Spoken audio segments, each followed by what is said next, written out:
please send someone. There's a woman, she's not moving. There's so much blood. Oh God, please hurry.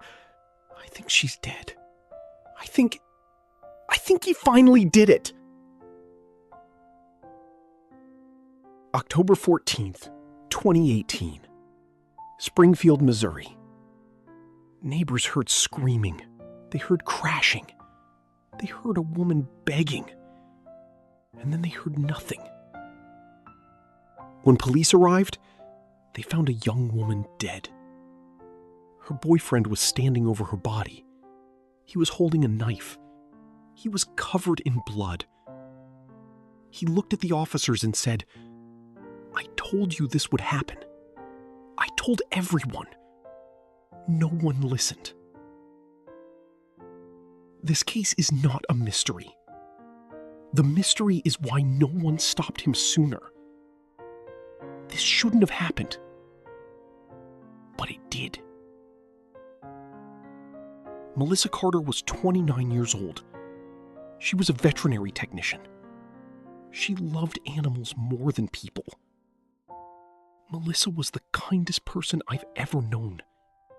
She would do anything for anyone. She didn't deserve this. Melissa met Derek Webb at a bar in early 2017. He was charming. He was attentive. For the first 6 months, their relationship seemed perfect. Then, the first red flag appeared. In July 2017, Melissa told a coworker that Derek had gotten jealous when she spoke to a male customer.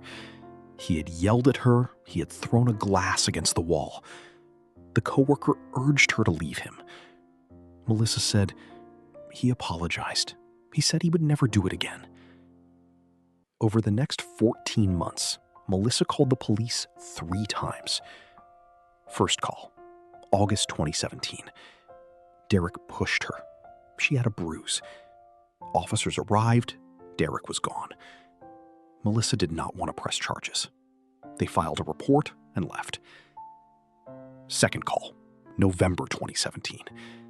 Derek broke her phone. He locked her out. Derek was arrested. He was released the next day. Melissa dropped the charges.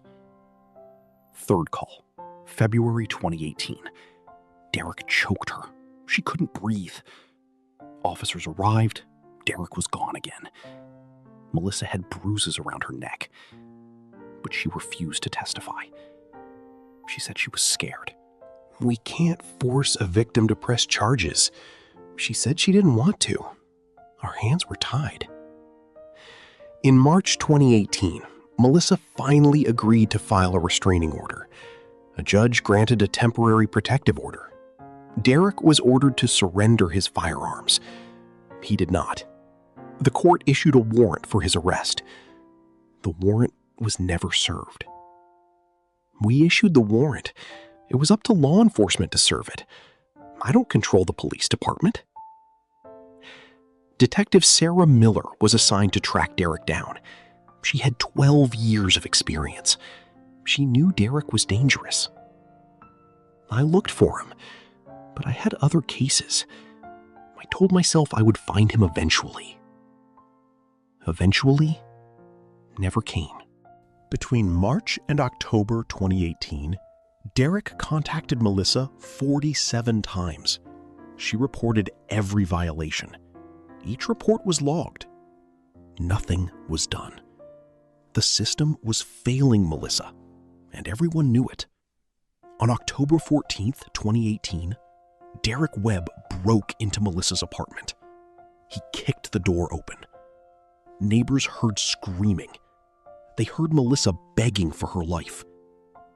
I heard her say, "Please stop," over and over. I called 911.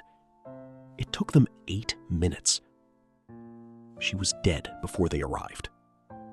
Police arrived at 9:23 p.m. Derek was still there. He was standing over Melissa's body. He was holding a kitchen knife.